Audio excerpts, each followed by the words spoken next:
Welcome to morning bulletin. Telangana రాజకీయాల్లో వాగ్వాదం మరింత వేడెక్కుతోంది. కేటీఆర్ వ్యాఖ్యలకు సీఎం రేవంత్ రెడ్డి ఘాటుగా కౌంటర్ ఇచ్చారు. హైదరాబాద్ నగరానికి గోదావరి నీళ్లు శ్రీపాద ఎల్లంపల్లి ద్వారానే వస్తున్నాయని ఆయన స్పష్టం చేశారు. ఎల్లంపల్లి ప్రాజెక్టును వాళ్ల తాత ముత్త కట్టలేదని తీవ్రంగా ఎద్దేవా చేశారు. తాటి చెట్టంత పెరిగిన కేటీఆర్ మెదడు మోకాళ్లలో ఉందని విమర్శించారు. మల్లన్న సాగర్ ప్రాజెక్టును ఇప్పటికే 2008లోనే వైఎస్ఆర్ ప్రారంభించారని గుర్తు చేశారు. అది కుప్పగూలిపోయింది. కాళేశ్వరం కాస్త కూలేశ్వరం అయింది. శ్రీపాద ఎల్లంపల్లి ప్రాజెక్టు పేదే శ్రీపాదరావు గారి పేరు మీద ఉన్నది. అది మీ తాతనో మీ ముత్తాతనో కట్టింది కాదు. ఇవాళ గోదావరి నదీ జలాలు నగరానికి వస్తున్నాయనంటే శ్రీపాద ఎల్లంపల్లె మూలం. అక్కడి నుంచే గోదావరి జలాలను పట్టుకొని హైదరాబాదు నగరానికి మనం ఈరోజు తరలిస్తున్నాం. ఆ సంగతి మర్చిపోయి ఈరోజు మల్లన్న సాగర్ నుంచి అంటున్నాడు. మల్లన్న సాగర్ ఎప్పుడే రాజశేఖర రెడ్డి గారు 2008-9లో ప్రారంభించిన ప్రాజెక్టు కాదా? ఆనాడు మహారాష్ట్ర సరిహద్దులో ఆదిలాబాదులో ప్రారంభించిన తుమ్మిడిహెట్టి ప్రాజెక్టు చేవెళ్ల వరకు తీసుకెళ్లాలని ప్రాణహిత చేవెళ్లని ఆనాడు డాక్టర్ వైఎస్ రాజశేఖర రెడ్డి గారు ప్రారంభించారు. ఇవాళ రంగారెడ్డి జిల్లాకు అన్యాయం జరిగిందంటే ఈనాడు టీఆర్ చేసిన అన్యాయం కాదా?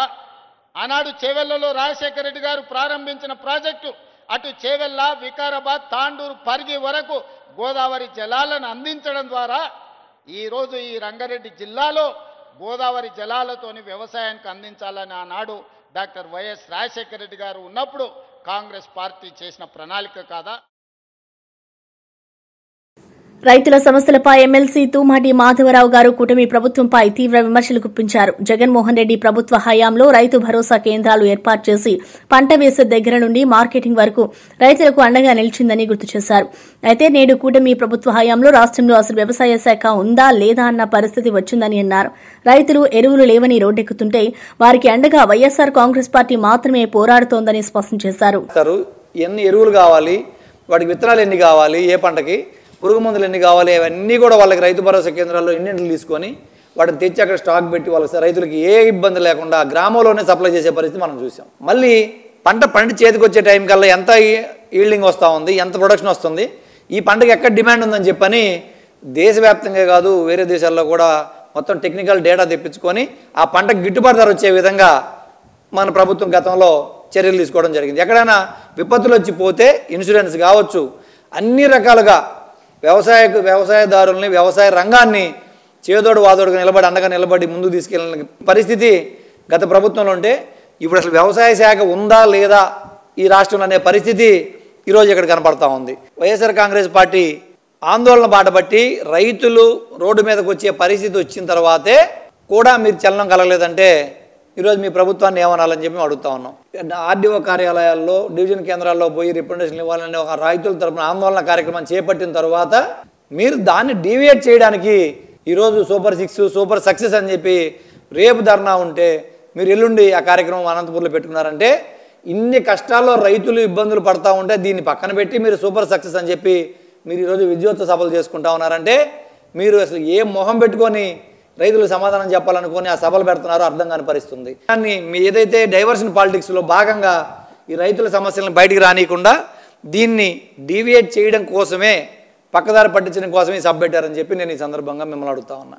మీరు సూపర్ 6 విషయంలో పూర్తిగా అట్టర్ ఫ్లాప్ అయ్యారు. అట్టర్ ఫ్లాప్ అయిన సినిమాకి విజయోత్సవ సభ ఎక్కడ జరుపుతారా? అసలు ఏ స్కీము 6లో పెన్షన్లు కోత పెట్టారు. వికలాంగుల పెన్షన్లు 1,00,000 పెన్షన్లు తీసేసి వాళ్ళు రోడ్డు మీదకి వచ్చి ఆందోళన చేస్తే రాష్ట్రం మొత్తం, దేశం మొత్తం ఈరోజు చూసి బాధపడ్డ పరిస్థితి వికలాంగుల పరిస్థితి. రైతులకి ఏదైతే మీరు సంవత్సరానికి 20,000 ఇస్తామని చెప్పారో గత సంవత్సరం పూర్తిగా ఎగ్గొట్టారు మీరు రైతులకి. మళ్ళీ ఈ సంవత్సరం వచ్చేటప్పటికి కొంతమందికి 5,000, కొంతమందికి 7,000 ఇచ్చేసి చేతులు దులుపుకున్న పరిస్థితి చూస్తా ఉన్నాం రేకండ్ ఇయర్ కూడా. అదేవిధంగా మహిళలకు ఇస్తామన్న మీరు సిలిండర్లు సంవత్సరానికి 3 అంటే గత సంవత్సరం ఒక్క సిలిండర్ ఇచ్చి అది నామం పెట్టిన పరిస్థితి. ఈ సంవత్సరం ఇంతవరకు ఒక సిలిండర్ కూడా మొదలు పెట్టాలి మీరు ఈరోజు కూడా. అమ్మఒడి ఇస్తామని చెప్పి అందరికీ ఇస్తామని చెప్పి కుటుంబంలో 30,000 మందికి పిల్లలకి అమ్మఒడి కూడా మీరు నామం పెట్టిన పరిస్థితి కనిపిస్తా ఉంది. నిరుద్యోగ భృతి అయితే మీరు 14-19 మధ్యకాలంలో కూడా నిరుద్యోగ భృతి ఇస్తామని చెప్పి పూర్తిగా ఎగ్గొట్టిన పరిస్థితి ఆ రోజు ప్రభుత్వంలో. ఒక్క మనిషికి కూడా నిరుద్యోగ భృతి ఇవ్వలే మీరు ఆ రోజు. ఈ రోజు ఏంద్రా పరిస్థితి అంటే అసలు రాష్ట్రంలో నిరుద్యోగులు ఎంతమంది ఉన్నారో కూడా మీ దగ్గర డేటా లేని పరిస్థితి మీ దగ్గర ఉంది. మీరు ఆ పథకాన్ని పక్కన పడేసిన పరిస్థితి చూస్తూ ఉన్నాం. 18 సంవత్సరాలు నిండిన వాళ్ళకి మీరు ఏదైతే 1500 రూపాయలు నెలకిస్తామని చెప్పి హామీ ఇచ్చారో సూపర్ 6లో భాగంగా అసలు దాన్ని ఊసే లేదు. అదే కాకుండా మహిళలకు ఫ్రీ బస్ అన్నారు. ఈరోజు వాళ్ళు పడే పాటలు చూస్తూ ఉంటే ఏ బస్ ఎక్కాలో ఏ బస్ దిగాలో అర్థం కాని పరిస్థితుల్లో ఈరోజు రాష్ట్రంలో మహిళలు ఉన్నారు. ఈ రకంగా సూపర్ 6 హామీలు ఇచ్చి మీరు 1,25,000 కోట్ల రూపాయలు నిధులు ఇస్తామని చెప్పి మీరు హామీ ఇచ్చి 2,06,000 కోట్లు అప్పు తెచ్చుకున్నారు. కానీ ఈరోజు ఏ పథకాన్ని అమలు చేయకుండా అందరినీ మహిళల్ని, రైతుల్ని, పిల్లల్ని అందరినీ మోసం చేసి మళ్ళీ ఈరోజు మీరు సూపర్ సక్సెస్ మీట్ అని చెప్పి సక్సెస్ సభ అని చెప్పి పెడుతున్నారంటే ఇంతకంటే దారుణం, దుర్మార్గం ఎక్కడా లేదు. మేము పవన్ కళ్యాణ్ గారికి కూడా చెప్తా ఉన్నా, అట్టర్ ఫ్లాప్ అయిన సినిమాకి విజయోత్సవ సభ పెడితే ఎలా ఉంటుందో ఈరోజు అదే విధంగా ఉంది తప్ప మీరు రేపు పెట్టబోయే సభ రాష్ట్రంలో నీ కంటికి ఏది కనిపించలా. లిక్కర్ స్కామ్ అంశంపై మాజీ ఎమ్మెల్యే టీజేఆర్ సుధాకర్ బాబు చంద్రబాబు నాయుడుపై తీవ్ర స్థాయిలో విమర్శలు గుప్పించారు. గత ప్రభుత్వంలో లిక్కర్ స్కామ్ జరిగిందని నిజమైతే అక్రమంగా డిస్టిలరీలకు పర్మిషన్లు ఇచ్చారా, ప్రభుత్వానికి రావాల్సిన ఆదాయం రాలేదా, మద్యం విధానం లోపభూయిష్టమా అనే అంశాలను సిట్ అధికారులు తమ నివేదికలో ఎక్కడా ఎందుకు ప్రస్తావించలేకపోయారని ప్రశ్నించారు. రాష్ట్రంలో ఉన్న డిస్టిలరీలు అన్ని చంద్రబాబు హయాంలోనే వచ్చాయని గుర్తు చేశారు. పోనీ అక్రమంగా డిస్టిలరీలకు పర్మిషన్లు ఇచ్చారు, ప్రభుత్వానికి ఇంత ఆదాయం రావాల్సి ఉంటే ఇంతే ఆదాయం వచ్చిందని ఒక్కచోట కూడా చెప్పలేదు కదా. ఎందుకంటే ఈ రాష్ట్రంలో మద్యం తయారీ సంస్థలన్నీ నారా చంద్రబాబు నాయుడు హయాంలో ఇచ్చిన పర్మిషన్లే కావాలంటే చర్చకు రమ్మని డిమాండ్ చేస్తున్నాం. ఒక్కటంటే ఒక్క మద్యం తయారీ షాపు ఒక్కటంటే ఒక్కటి కూడా జగన్మోహన్ రెడ్డి గారు పర్మిషన్ ఇవ్వాల. అన్ని కూడా ఉమ్మడి రాష్ట్రంలో నుంచి ఉన్న పర్మిషన్లు. ప్రత్యేక ఆంధ్రప్రదేశ్లో 2014-19 కాలంలో నారా చంద్రబాబు నాయుడు ఇచ్చిన పర్మిషన్లే ఆ షాపులే ఉన్నాయి. ఇంకెక్కడుంది? ఎలా జరిగింది స్కాము? ఎలా జగన్మోహన్ రెడ్డి గారికి కానీ లేకపోతే మిగతా వైఎస్ఆర్ కాంగ్రెస్ పార్టీకి సంబంధించిన నాయకులకు ఏ విధంగా ఈ మద్యం ద్వారా ఆదాయం వచ్చిందో సవివరంగా చెప్పమనే మేము అడుగుతున్నాం. నిన్ను కోర్టు అడిగింది, ఇంకా మీకు సిగ్గు రాలేదు. మీరిచ్చిన ఛార్జ్ షీట్లో, ఆ సిట్ అధికారులు ఇచ్చిన ఛార్జ్ షీట్లో లోపాలు ఉన్నాయని 21 అంశాలను లేవనెత్తి ఈ 21 అంశాలకు మీరు సమాధానం చెప్పమని కోర్టు అడిగింది కదా. ఎందుకు చెప్పరాయా మీరు? ఈ రాష్ట్ర ప్రజలకు సమాధానం చెప్పాలి, న్యాయస్థానానికి సమాధానం చెప్పాలి. మీరు పారిపోతే వదిలే ప్రసక్తి లేదు. ఎందుకు సాధారణంగా బెయిల్ వచ్చే కేసులకు, రొటీన్గా వచ్చే బెయిల్ కేసులకు 90 రోజుల పాటు, 120 రోజుల పాటు కక్ష సాధింపుగా ఇది ఏంటి అని అడుగుతున్నాం. జగన్మోహన్ రెడ్డి గారిని తప్పించి జగన్మోహన్ రెడ్డి గారి ఆఫీసులో ఉన్న ప్రతి ఒక్కరిని తీసుకెళ్ళి నువ్వు జైల్లో పెట్టావు. నీ అధికార జులాన్ని ప్రదర్శించావు నారా చంద్రబాబు నాయుడు. ఇది చరిత్ర, నువ్వు రాసి పెట్టుకో. నీకు తిరిగి మళ్ళీ అది తిరిగి నీ దగ్గరకు వస్తుంది. నువ్వు నీ కొడుకు చేస్తున్న ఈ వికృత రాజకీయాలు ఏ మాత్రం సహేతుకం కాదు. ఇది సాంప్రదాయ రాజకీయాలు ఎక్కడా లేదు. ఆ రోజు నువ్వు బెయిల్ కోసం ఆడిన తతంగం ఈ రోజున బెయిల్ కోసం ఏ ఒక్క రోజున తప్పు దోవన పోయిన ప్రసక్తే లేదనుకున్నాం. తప్పు దోవన పోయినటువంటి సందర్భమే లేదు. కానీ నారా చంద్రబాబు నాయుడు ఆ జైల్లో ఉండినప్పుడు జైల్లో నుంచి బెయిల్ తెచ్చుకోవడానికి నా పక్కన మద్యం సేవించే వాళ్ళు ఉన్నారు, లేకపోతే డ్రగ్స్ సేవించే వాళ్ళు ఉన్నారు. వాళ్ళు ఏ రోజైనా నా మీద హత్యా ప్రయత్నం చేయొచ్చు, కాబట్టి నాకు రక్షణ కావాలి, నాకు బెయిల్ కావాలి అని బ్యారక్ మొత్తం అసలు ఆయన ఒక్కటి తప్పించి ఎవ్వరూ లేకుండా చూసుకుంది ఆనాటి జైలు శాఖ చంద్రబాబు నాయుడు యొక్క వినతి ప్రకారం. ఇంకో దశలో ఏమన్నాడు, పక్కనే డెంగ్యూ వచ్చింది, ఓ నిందితుడు చనిపోయాడు, కాబట్టి ఆ డెంగ్యూ నాకు కూడా వచ్చే అవకాశం ఉంది, కాబట్టి నాకు వెంటనే బెయిల్ కావాలని అడిగాడు. నాకు ఒంటి నిండా దద్దుర్లు వచ్చినాయి, పుండ్లు పడిపోయినాయి, నేను పెద్దవాడిని కాబట్టి నాకు బెయిల్ కావాలని అడిగాడు. ఇంకొన్ని రోజుల తర్వాత నాకు గుండెపోటు వస్తుంది, నాకు జబ్బులు ఉన్నాయి, కాబట్టి నాకు బెయిల్ కావాలని అడిగాడు.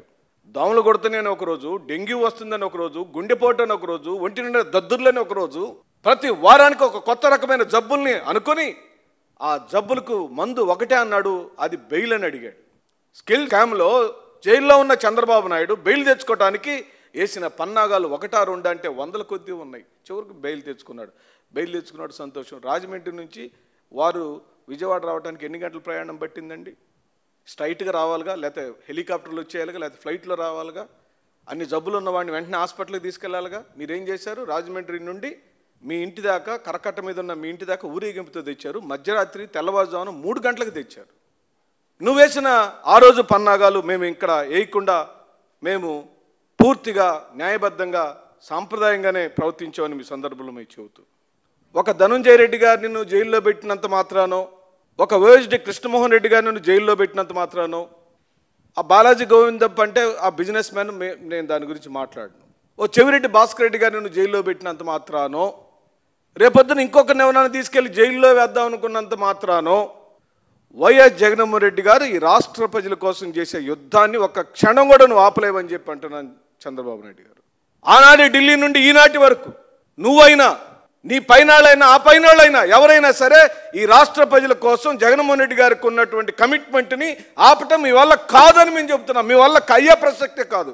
నువ్వు కత్తులు పెట్టినా కటార్లు పెట్టినా నువ్వు ఎన్ని ఆటంకాలు ఏర్పాటు చేసినా ఆ ప్రయాణం కొనసాగుతూనే ఉంటుంది. ఎందుకంటే నీ కోసం నా కోసం ఆగేవాడు కాదు, ప్రజల కోసం ప్రజల్లోంచి పుట్టిన నాయకుడు. ఆ నాయకుడు ఒక్కడే పోరాడతాడు. ఆ ఒక్కడే ఒక మహాసైన్యం. ఆ ఒక్కడే 100 మంది వైఎస్ కృష్ణమోహన్తో సమానం. ఆ ఒక్కడే ధనంజయ రెడ్డి 100 మందితో సమానం. ఈ ఆఫీసులో నుంచి మొత్తాన్ని తీసుకెళ్ళి జైల్లో వేసిన జగన్మోహన్ రెడ్డి అనే ఒక్కడు మాత్రం ఈ రాష్ట్ర ప్రజల కోసం, వాళ్ళ బాగోగుల కోసం, వాళ్ళ బాగోగుల్ని నువ్వు పట్టించుకున్నంత కాలం జగన్మోహన్ రెడ్డి గారి వాయిస్ వినపడు. మచిలీపట్నం వెంకటేశ్వర స్వామి ఆలయ భూములపై కుట్రలు పన్నుతున్న కూటమి ప్రభుత్వాన్ని మాజీ మంత్రి వెల్లంపల్లి శ్రీనివాస్ తీవ్రంగా విమర్శించారు. ఆలయానికి చెందిన 39 ఎకరాల భూమిని కాపాడాల్సిన ఎన్టీఆర్ జిల్లా కలెక్టర్, గోల్ఫ్ క్లబ్ మరియు ఎగ్జిబిషన్ సొసైటీకి ఇవ్వాలని ప్రిన్సిపల్ సెక్రటరీకి లేఖ రాశారని ఆయన ఆరోపించారు. ఈ లేఖ విజయవాడ ఎంపీ కేశినేని చిన్ని ఆదేశాలతోనే వెలువడిందని స్పష్టం చేశారు. కబ్జా చేయడానికి కూటమి ప్రభుత్వం పన్నాగం పన్నడం జరిగింది. దానిలో భాగంగానే మన ఎన్టీఆర్ జిల్లా కలెక్టర్ గారు ఆయన మిగతా వాటి మీద శ్రద్ధ ఎంతవరకు చూపెడతారో తెలియదు, కానీ ఈ దేవాదాయ శాఖ ల్యాండ్స్ మీద మాత్రం శ్రద్ధ ఎక్కువ చూపెడుతున్నారు. జనరల్గా ఎవరైనా డిస్ట్రిక్ట్ కలెక్టర్ అంటే ప్రభుత్వ భూములు కానీ ఏదైనా సరే కాపాడాల్సిన బాధ్యత అందరికంటే కూడా ఎక్కువగా ఉంటుంది అతనికి. కానీ ఆయనే కలెక్టర్గా ఉండి 22/7 తారీఖు నాడు 39.99 ఎకరాల భూమిని ఒక 35 ఎకరాలని ఏదో ఎగ్జిబిషన్ గ్రౌండ్స్కి ఇవ్వాలని చెప్పని, అదేవిధంగా ఒక 5 ఎకరాలని గోల్ఫ్ క్లబ్బులకు ఇవ్వాలని చెప్పని, భారత్ గోల్ఫ్స్ ప్రైవేట్ లిమిటెడ్ అని చెప్పని 5 ఎకరాలు వీరికి ఇవ్వాలని స్వయంగా కలెక్టరే ప్రిన్సిపల్ సెక్రటరీకి లెటర్ రాశారు. కలెక్టర్కి ఇందులో ఆయనకి ఏమి దీంట్లో లాభం పొందుతారో నాకు అర్థం కాని పరిస్థితి. ఎందుకంటే ఒక కలెక్టర్ వచ్చేసి ఒక 5 ఎకరాలేమో గోల్ఫ్ క్లబ్ కంట, 35 ఎకరాలేమో ఎగ్జిబిషన్ సొసైటీకి ఇవ్వాలని చెప్పని స్థానిక ఎంపీ గారు కేశినేని చిన్ని గారి యొక్క ఆదేశాలతో ఈ కలెక్టర్ గారు ఇద్దరు కలిసి పనిచేస్తున్న సంగతి మనందరూ కూడా అర్థమవుతుంది. ఎందుకంటే దేవాదాయ శాఖ భూమికి కొన్ని పరిధులు ఉంటాయి. ఏదైనా ల్యాండ్ మనం లీజ్ తీసుకోవాలంటే ఆక్షన్ వేసే పద్ధతి కానీ ఇవన్నీ కూడా కోర్టు పరిధిలో మానిటరింగ్ జరుగుతూ ఉంటాయి. కానీ వాటన్నింటి కూడా అతిక్రమించే విధంగా ఏదో విజయవాడ ఉత్సవం అని చెప్పని ఎగ్జిబిషన్ గ్రౌండ్స్కి ఈ ల్యాండ్స్ ఇచ్చేయడం అనేది చాలా బాధాకరం. చంద్రబాబు నాయుడు గారికి అమరావతిలో 1000 ఎకరాల ల్యాండ్స్ ఉన్నాయి కదా, వాటిలో ఈ పెట్టకూడదా? అంటే దేవాదాయ శాఖ భూములే మీకు కనిపిస్తున్నాయా? అంటే దేవాదాయ శాఖ భూమి అయితే కనుక ఎవరు పట్టించుకోరు, వాటిని మనం ఎలాగైనా ఇచ్చేయచ్చు అని చెప్పని మీకు కనబడుతున్నాయా? అంటే గోల్ఫ్ క్లబ్లు అంటే క్లబ్బులకి, ప్యాకాట క్లబ్బులకి, మీరు రెస్టారెంట్లకి, వాటికి దేవాదాయ శాఖ భూములు వాడతారా? నేను కూటమిలో ఉన్న భారతీయ జనతా పార్టీ నాయకులు కూడా నేను కోరుకుంటున్నాను, మీరు చిన్న ఇది హిందుత్వానికి ఏదైనా జారా జరిగితే మీరు అందరూ బయటకు వస్తారు కదా. 40 ఎకరాల ల్యాండ్ కనుక ఈ కూటమి ప్రభుత్వం, మీరు పార్ట్నర్షిప్గా ఉన్న ప్రభుత్వం ఈ విధంగా చేస్తుంటే మీరు ఎవరు నోరు తెరవరా? నేను మాధవ్ గారిని ప్రశ్నిస్తున్నాను, పురంధేశ్వరి గారిని ప్రశ్నిస్తున్నాను, వీర్రాజు గారిని అడుగుతున్నాను, మీరు ఎందుకు మాట్లాడలేదు? అదేవిధంగా సనాతన ధర్మానికి ఈ రాష్ట్రంలో కాపాడే ఏకైక వ్యక్తి అని చెప్పుకుంటారు కదా పవన్ కళ్యాణ్ గారు. అంటే మీరు 40 ఎకరాల భూమిని ఈ క్లబ్బులకి ఇచ్చేస్తుంటే మీరు చూస్తూ కూర్చుంటారా? ఇదేనా మీకు సనాతన ధర్మం అంటే? సనాతన ధర్మం అంటే దేవాదాయ శాఖ భూములు తీసుకెళ్లిపోయి ప్యాకాట్ క్లబ్బులకిను గోల్ఫ్ క్లబ్బులకి ల్యాండ్స్ ఇచ్చేస్తారా? అన్నవరం పోలీసులు శంఖవరం మండలం కత్తిపూడి ప్రాంతంలో అనుమానాస్పదంగా తిరుగుతున్న 2 మహిళలను అదుపులోకి తీసుకున్నారు. వారి వద్ద నుండి 2 లక్షల నగదు, 106 గ్రాముల బంగారు ఆభరణాలను స్వాధీనం చేసుకున్నారు. బస్సులో ప్రయాణించే సమయంలో దృష్టి మళ్లించి నగదు, బంగారు వస్తువులు దొంగిలిస్తున్నట్లు మహిళలు ఒప్పుకున్నారు. అరెస్ట్ అయిన వారు గోకవరం గ్రామానికి చెందిన తొండా శాంతి, ఆవుల భూలక్ష్మి అని గుర్తించారు.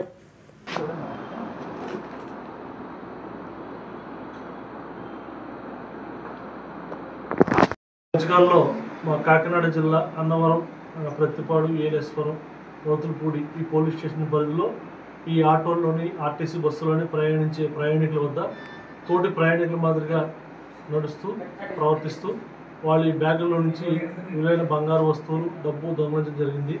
వీటి మీద అన్నవరం, ప్రత్తిపాడు, ఏలేశ్వరం, రోతులపూడి పోలీస్ స్టేషన్లో కూడా కేసులు నమోదు చేయడం జరిగింది.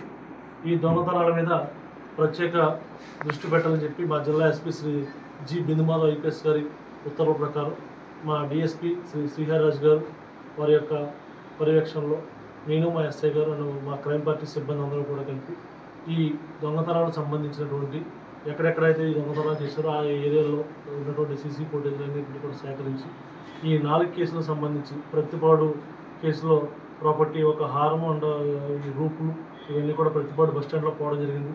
అదేవిధంగా 2 లక్షల క్యాష్ అనేది 13/8/2025 తేదీన ఒక ఆటోలో ప్రయాణిస్తున్నటువంటి ఒక మహిళ దగ్గర నుంచి దొంగతనం గావించుకున్నటువంటి డబ్బు.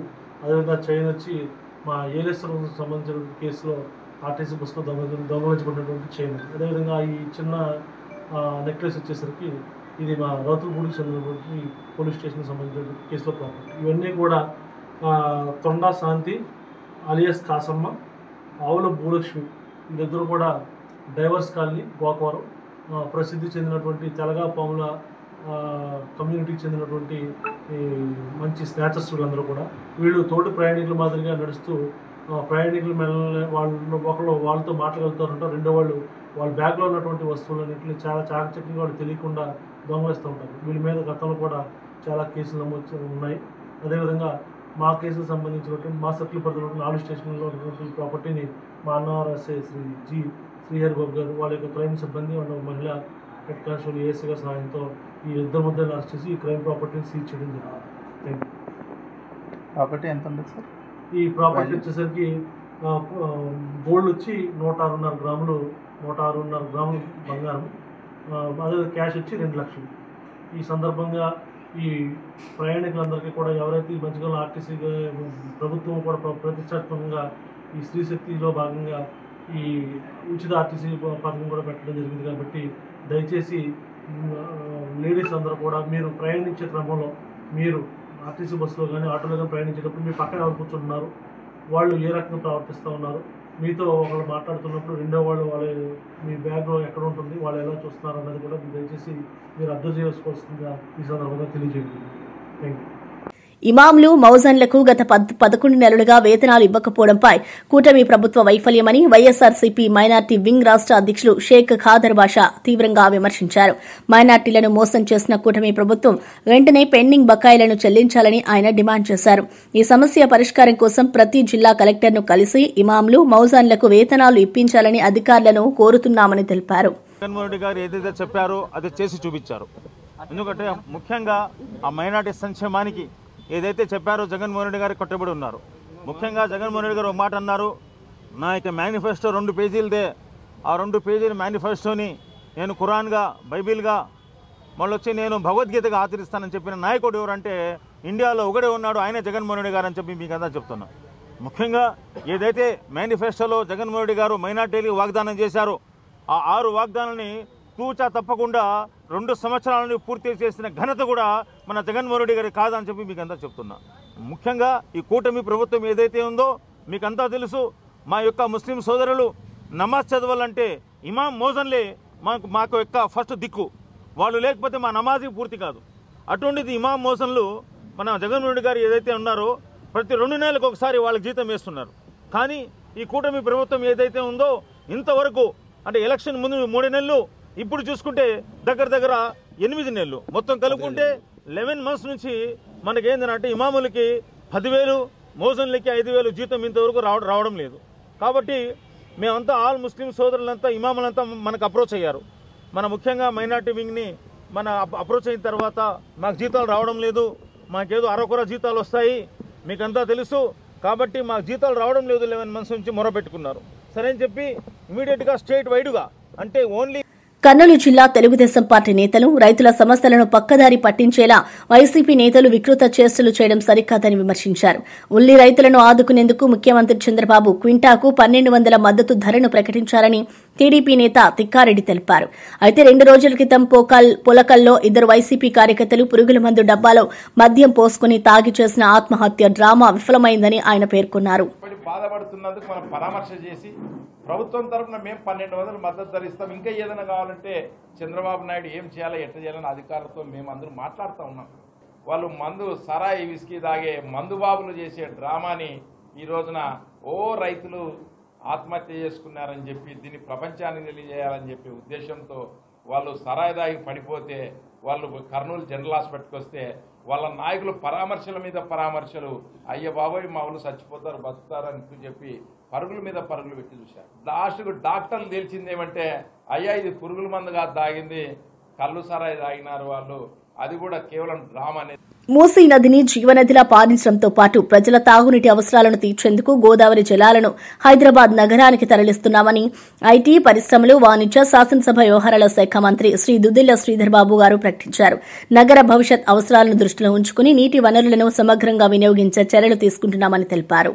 పొన్నం ప్రభాకర్ గారు, గౌరవ మంత్రివర్గ సోదరులు గడ్డం వివేక్ గారు, వేదికపై ఆసీనులైన శాసన మండలి ప్రభుత్వ చీఫ్ విప్ మహేందర్ రెడ్డి గారు, రెండు విషయాలు. ఈ రోజు అనేక సంవత్సరాలుగా పెరుగుతా ఉన్న జనాభాకు సంబంధించి తగ్గట్టుగా తాగునీటి సరఫరా లేని సందర్భాలు 10 సంవత్సరాలుగా అనేకంగా చూశాం. ఇప్పుడే మరి హెచ్ఎండిఏ కమిషనర్ గారు చెప్పారు, వాటర్ వర్క్ సంబంధించిన కమిషనర్ గారు చెప్పారు. ఆనాడు నైజాం తదుపరి స్వాతంత్రం వచ్చిన తర్వాత కాంగ్రెస్ పార్టీ ప్రభుత్వ హయాంలో ఒక ప్రక్కన కృష్ణా నది జలాల నుంచి, ఇంకో ప్రక్కన గోదావరి నది జలాల నుంచి, మంజీరా నది జలాలను సంబంధించి ఆ నది జలాలను ఇక్కడ తీసుకొచ్చి హైదరాబాద్ మహానగరానికి సంబంధించిన ప్రజానికానికి త్రాగునీటి సమస్య లేకుండా చూసే కార్యక్రమం ఆనాడు కాంగ్రెస్ పార్టీ ఉమ్మడి ఆంధ్రప్రదేశ్ రాష్ట్రంలో చేపడితే, తెలంగాణ రాష్ట్రం ఏర్పడ్డ తర్వాత మరి 10 సంవత్సరాలు గడిచినప్పటికీ పెరుగుతా ఉన్న జనాభా అవసరాలను కూడా దృష్టిలో పెట్టుకోలేదు గత ప్రభుత్వం. ఇటు ప్రక్కన త్రాగునీటి గాని, అదే విధంగా ఇక్కడ అంతా కూడా ఈ ప్రాంతాలకు సంబంధించి మరి ప్రాణ నష్టం కాకుండా ఈ రోజు ప్రాణ ఆయువుగా కలిగే గాలిని పీల్చాలనే కార్యక్రమంతో పక్కన ముఖ్యమంత్రి గారు మూసీ నది ప్రక్షాళన సంబంధించి ఈ రోజు త్రాగునీటికి సంబంధించి 300 ఎంజీడీలకు సంబంధించిన నీటి అవసరాలను తీర్చడానికి,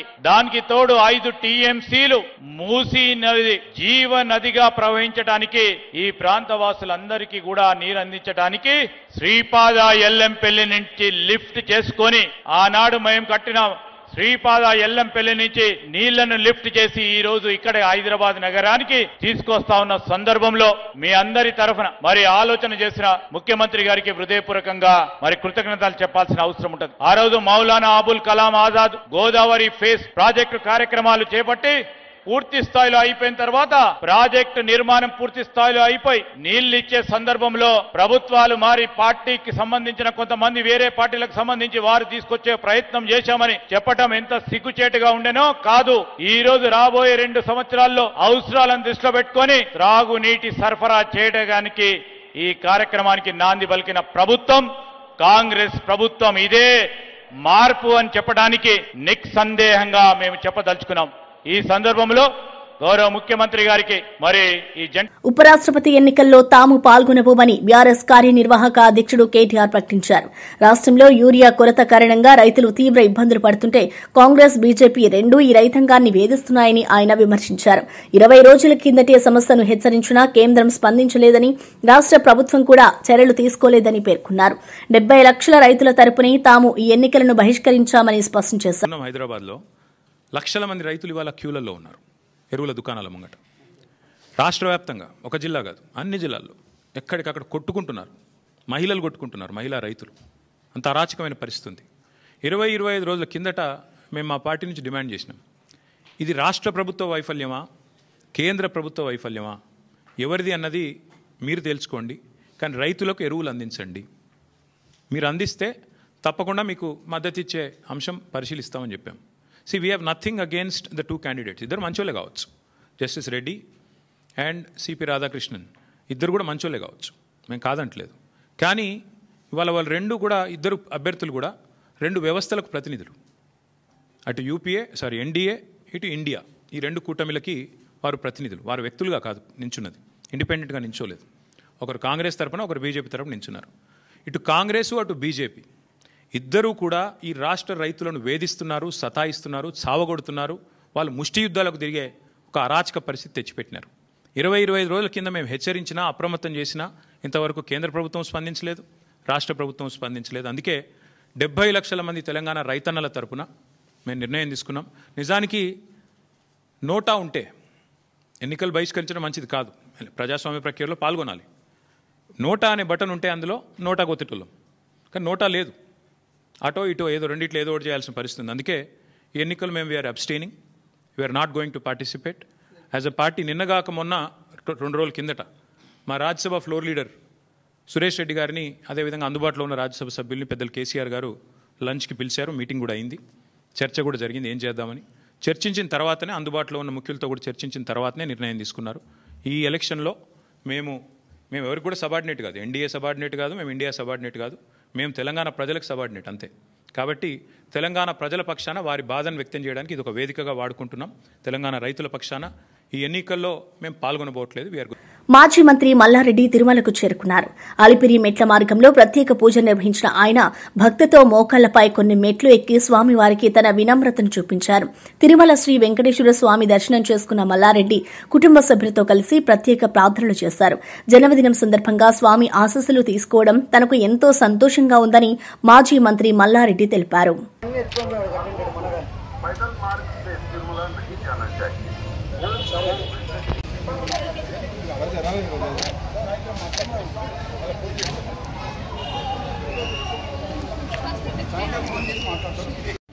ఒక్క నిమిషం.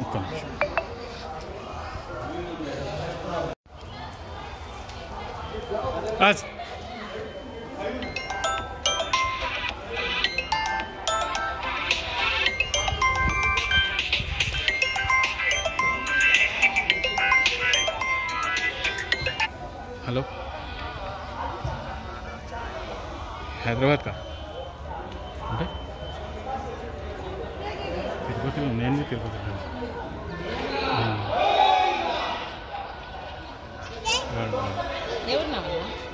ఎమ్మెల్యే గారు తెలంగాణ.